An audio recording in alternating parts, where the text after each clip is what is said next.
Assalamualaikum warahmatullahi wabarakatuh.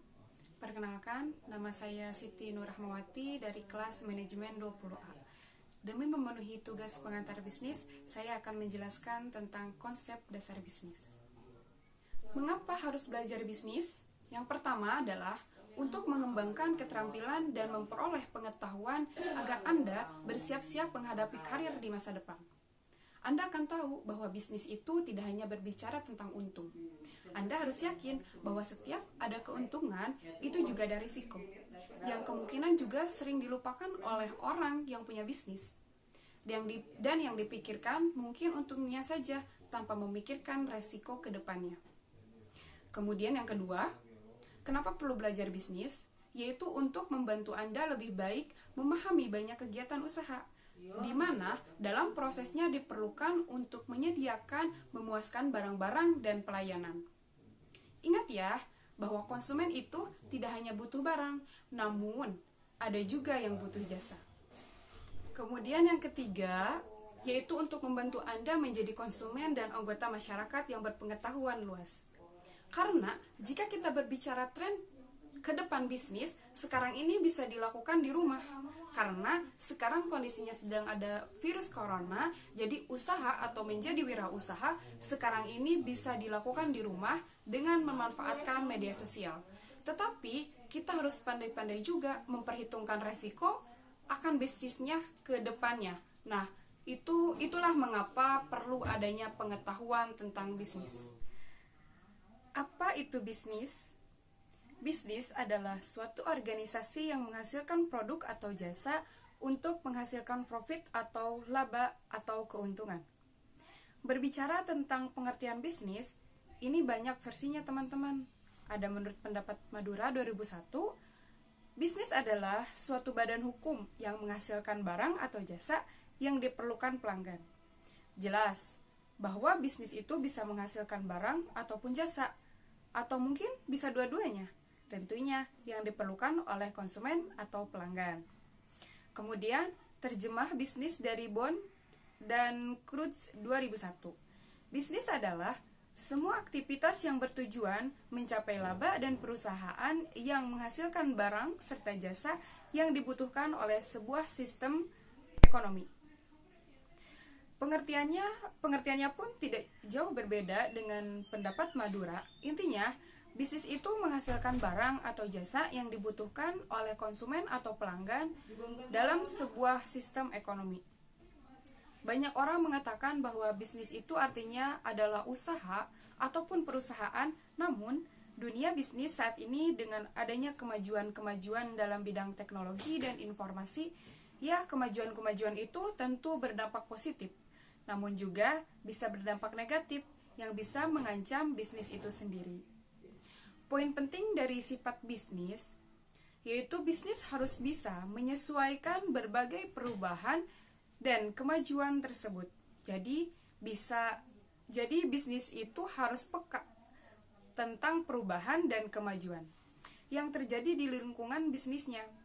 Jadi tidak boleh hanya melihat sisi internalnya saja, tapi lihat luaran sana. Misalkan perusahaan yang menjual barang atau jasa yang sama, kalau perusahaan tidak tanggap dan kompetitor atau pesaing, akan habis pemangsa besar kita.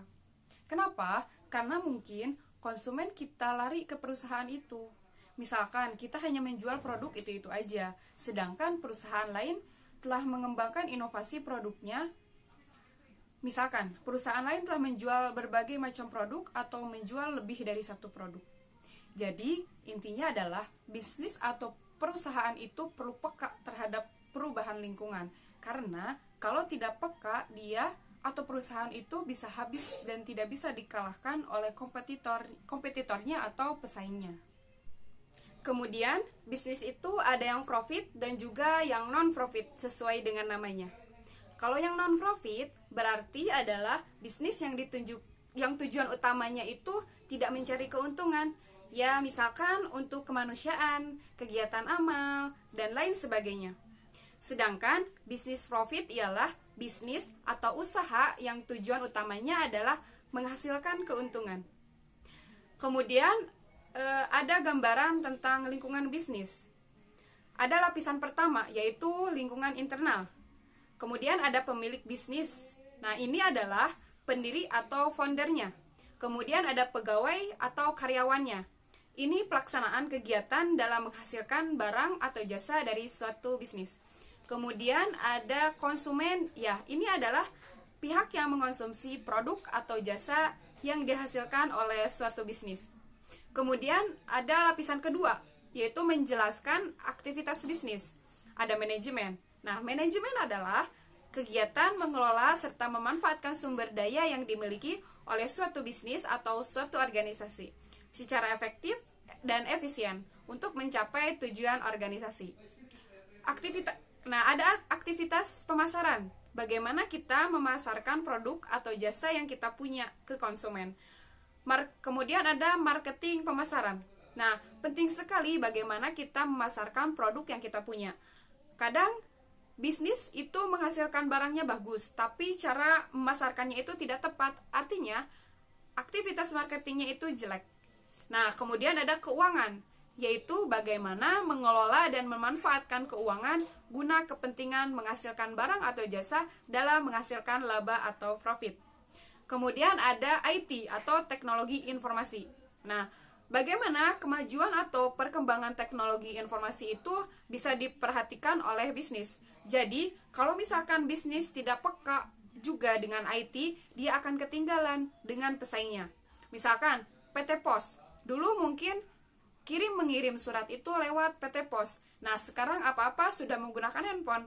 Jadi mungkin bisa jadi surat tidak diminati ya, karena sudah tidak sesuai dengan trennya dan juga dunianya.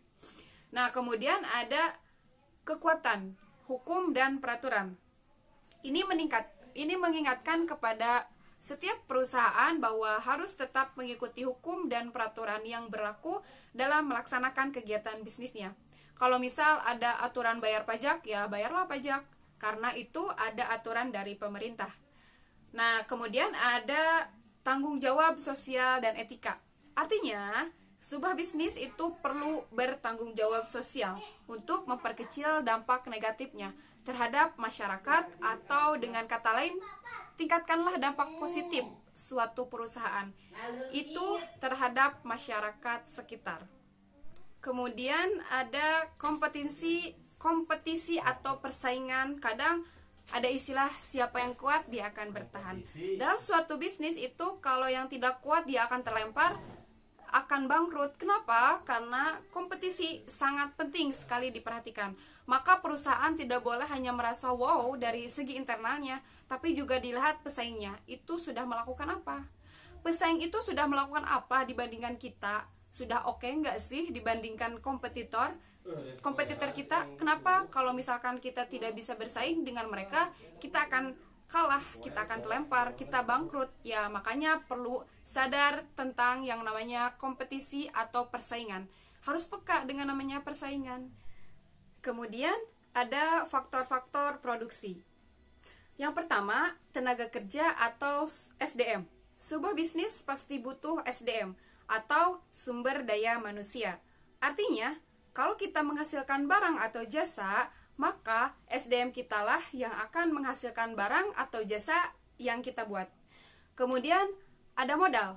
Jelas ya, sebuah bisnis dibangun pasti ada modal untuk menggerakkan atau menjalankan bisnis dari suatu perusahaan.